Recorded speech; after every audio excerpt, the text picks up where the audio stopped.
Last year, I came across a concept that took all of the stress away from my day-to-day life. My work life became more balanced, my home life became more balanced, and I literally couldn't imagine my life without it. You see, there is a reason that you didn't achieve all the things that you set out to last year. Despite your intentions, despite your best efforts, and despite showing up, you still fell short of your goal. You see, most people don't want to take the time to do this, but if you follow what I'm about to share with you, this will be your happiest and most productive year ever. Because the simple answer to all of your problems lies in.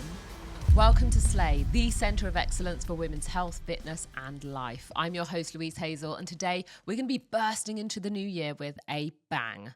Now, if you're anything like me, then you'll love the new year. For me, it feels like a fresh slate, a brand new mood board, the chance to create something new and leave the past behind. I truly believe that the way you start the new year can set you up for success or failure for the next 12 months.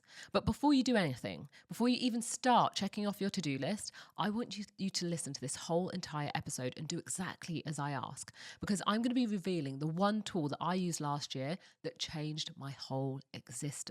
It saved me time, money, and made me way more productive last year than any other year of my life. I was able to spend more time with friends. I was less stressed. I was more present. I was able to increase my income, heal my IBS, and leave the last year with no regrets and very little on my to-do list, which as a self-proclaimed overachiever is saying something.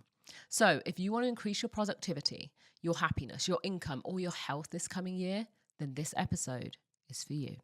Whenever January 1st would come around, I'd always start my new year with my New Year's resolutions. I'd pick 3 goals that I wanted to achieve, and I would focus on 4 areas of my life, typically work, money, personal, and health. Each year, I would set myself a new income goal that would be higher than the year before, and I would manifest where that income was going to come from. I'd set a health goal, and I would write down how it was going to be achieved. I'd create a vision board for where I wanted my business to go in the next 12 months. And I would make a roadmap as to how I was going to get there. And I'd also pick a couple of things that I wanted to accomplish personally, like discovering a new destination. And I'd manifest which month I'd travel in.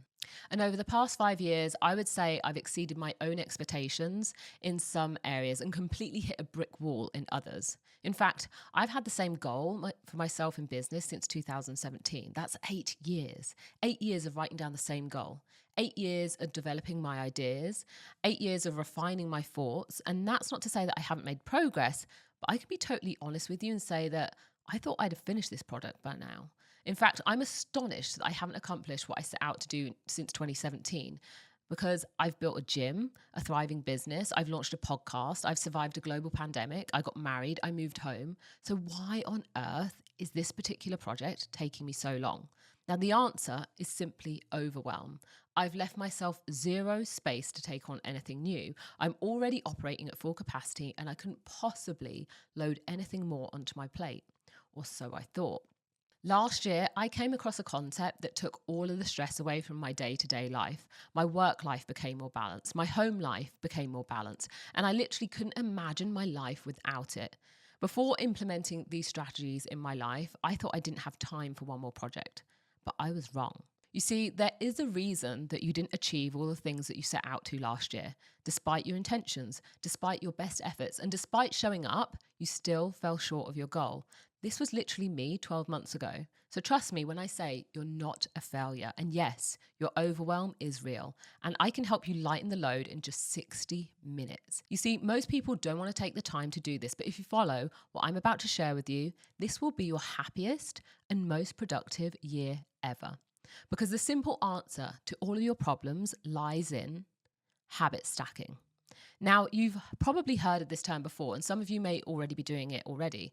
And today I'm going to take you one level deeper, but let's start with the basics. What is habit stacking? So habit stacking, for all those of you that didn't know, is a powerful concept that was popularized by James Clear in his book, Atomic Habits. The idea is simple yet profound. You take a habit that you already do regularly, like brushing your teeth or making a morning coffee, and you stack a new habit on top of that. This method leverages the momentum of your existing routines to make adding new habits seamless and more automatic. But why does it work? Well, it simply works because your brain craves efficiency. It loves routines and habits that don't require much effort or decision making. By linking a new habit to an established one, you're essentially piggybacking on a behavior that's already hardwired into your brain. For example, suppose you want to start meditating for 5 minutes every morning. Instead of trying to force yourself to remember, you could stack this habit onto your existing morning coffee routine. As your coffee brews, you sit down and meditate.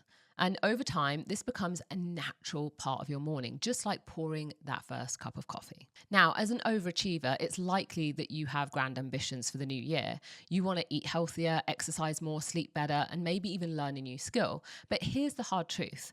Trying to overhaul your entire life all at once is a recipe for burnout and failure. And guess what? Yes, overwhelm. Studies show that willpower is a finite resource. The more quickly you rely on it, the quicker it depletes. This is where habit stacking shines. It's not about making massive changes overnight. It's about making small, sustainable tweaks to your daily routine. And these small changes compound over time, creating a snowball effect that leads to significant transformation. Think of it as the ultimate life hack for busy women who already have a lot on their plates. Now let's talk about the science for a moment. Habits are formed in the basal ganglia, a part of the brain associated with routine behaviors. The more you repeat an action, the stronger the neural pathways associated with that habit become. This is why your morning routine might feel like it happens on autopilot. You can literally do it with your eyes closed. When you stack a new habit onto an existing one, you're essentially hitching a ride onto an established neural pathway.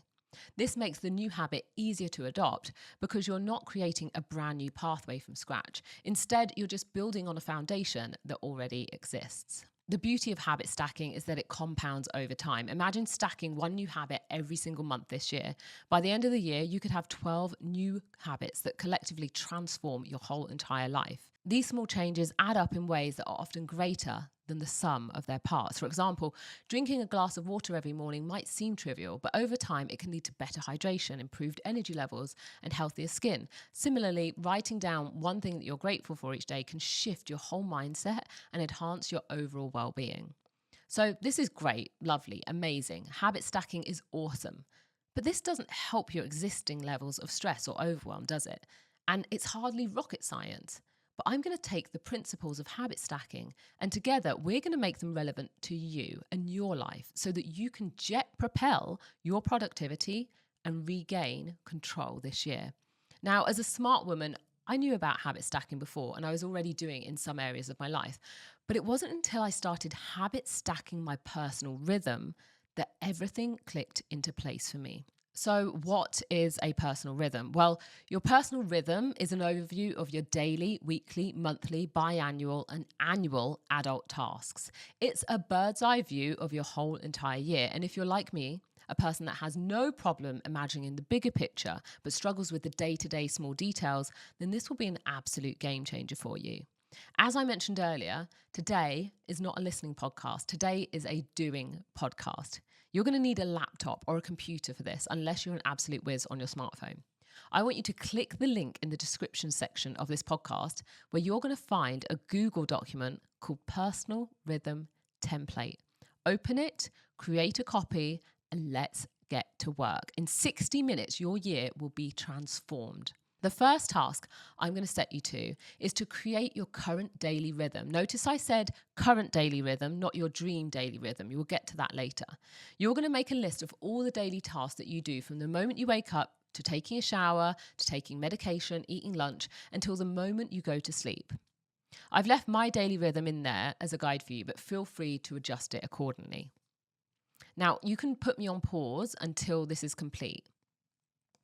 All done? Wonderful. Now we can move on to your weekly rhythm where you'll write down any weekly recurring tasks. Then do the same for your bi-weekly, monthly, and annual rhythm. Have you done it already? Now, how good does that feel? Now that you've got an overview of what your adult responsibilities are for this year, I want you to think about whether any of these tasks can be habit stacked. For example, if you clean your car every month, could that be stacked on the way to getting your monthly haircut? Could your biannual dentist appointment be followed up with a biannual meeting?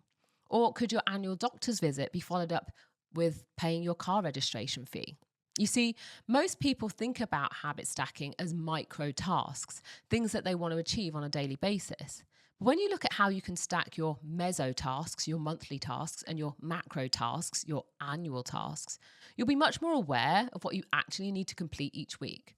Here's another observation. Could any of your daily tasks become a weekly task? For example, could 10 minutes of yoga per day become 60 minutes on a Sunday morning? Or could any of your weekly tasks become bi weekly? For example, do you really need to get your nails done every week? Or could you get your gel nails and then make them last for 2 weeks? Take the time to chunk together any task that could be habit stacked and adjust the frequency of any task that could be done less regularly. Now you're making good use of your time. And now that you have a picture of what this year could look like with a little reorganization, you should find that you have more space and more time. Now, what I want you to do is add in your dream daily tasks or your personal habits that you want to accomplish this year. For example, Eric and I always go to the grocery store on a Sunday morning and we meal prep on Sunday night. It's one of our household rhythms because we want to eat healthy and take care of our bodies. And because we have a shared goal, it makes achieving it easier. We also make sure that we're home from any social events by 4 p.m. on a Sunday so we can get a start on the work that needs to be done for the week. Now, because of the power of habit stacking and having a personal rhythm, we've meal prepped around about 46 out of the 52 weeks this year, which is a huge improvement for us on the previous year. It's allowed us to have less hangry arguments, achieve better sleep, have more energy to work out. It's improved the quality of our workouts and the quality of our daily lives. And we've rarely been sick all year. Now, not only that, I can't stress enough how important my personal rhythm has become to my boundaries last year. Before, I would reply to emails at any time of the day, and now I sit down for an hour and get them done all together. And anything that isn't urgent and that doesn't get accomplished, doesn't get forgotten or stressed over, it simply rolls over to the following day. You see, there's that amazing quote that says, "You are what you repeatedly do." So this year is the time to start taking back control of what you do every day. Give it a try for yourself and see how you get on. As we wrap up this episode, I want to leave you with this challenge. Complete your personal rhythm and tag me when it's done. Share your progress with us on social media using the hashtag #SlayHabitStacking. Let's hold each other accountable and celebrate our wins together. Remember, the key to unlocking your potential this year isn't about grand gestures or overnight transformations. It's about small, intentional actions that build over time. Habit stacking your personal rhythm is your blueprint for sustainable growth, and I can't wait to see how it transforms your life this year. That concludes this episode of Slay. Stay tuned for more empowering discussions on female health, fitness, and life. You can follow me at Louise Hazel on social media, and you can check out the Slay brand at Slay Athletic Club. And don't forget to subscribe to the Slay podcast if you haven't done so already on YouTube, and leave us a comment. You can also get fit at home using our Slay app. You can download that now for free from the App Store and join our online community.